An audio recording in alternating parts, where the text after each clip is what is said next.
தமிழ்நாட்டை தெற்காசியாவிலேயே முதன்மை மாநிலமாக உருவாக்கி காட்டுவேன். முதல்வர் மு க ஸ்டாலின் உறுதி. விடுபட்ட மகளிருக்கு ஓரிரு மாதங்களில் மாதம் 1000 ரூபாய் உரிமை தொகை கொடுக்கப்படும். துணை முதல்வர் உதயநிதி பேட்டி. கொள்கை கூப்பாடு போட்டு கொள்ளையடிப்போர் யார் என்று மக்களுக்கு தெரியாதா? விஜய் சாடல்.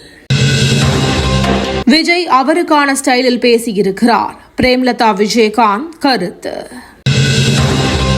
அஜித், ரஜினி, நயன்தாராவிற்கு இதைவிட அதிக கூட்டம் வரும். விஜய் பரப்புரை குறித்து சீமான் பேச்சு.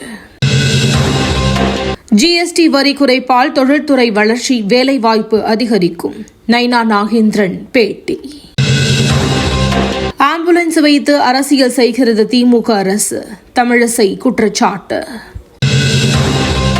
செங்கோட்டையன் நல்ல செய்தி சொல்வார். ஓபிஎஸ் பேட்டி. அரசு நடத்திய பாராட்டு விழாவில் அதீத மகிழ்ச்சியால் அதிகம் பேச முடியவில்லை. இசைஞானி இளையராஜா நெகிழ்ச்சி. உலகின் வேகமாக வளரும் நாடாக இந்தியா உள்ளது. பிரதமர் நரேந்திர மோடி பெருமிதம். ஹிந்தி மொழி தேசிய ஒற்றுமையை மேம்படுத்துகிறது. அமித்ஷா கருத்து.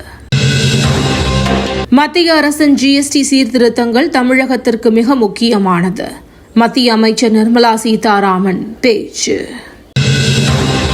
போர் நிறுத்த முயற்சிகளுக்கு முட்டுக்கட்டை. கத்தாரில் இருக்கும் ஹமாஸ் தலைவர்களுக்கு இஸ்ரேல் பிரதமர் நேதன்யாகு கண்டனம். அசாமில் நிலநடுக்கம் ரிக்டர் அளவில் 5.8 பதிவு. நீலகிரி, திண்டுக்கல் மாவட்டங்களில் இன்று கனமழை பெய்ய வாய்ப்பு. வானிலை மையம் தகவல். தினந்தோறும் காலை தலைப்புச் செய்திகளை உடனுக்குடன் தெரிந்து கொள்ள வணக்கம் இந்தியா நியூஸுடன் இணைந்திருங்கள்.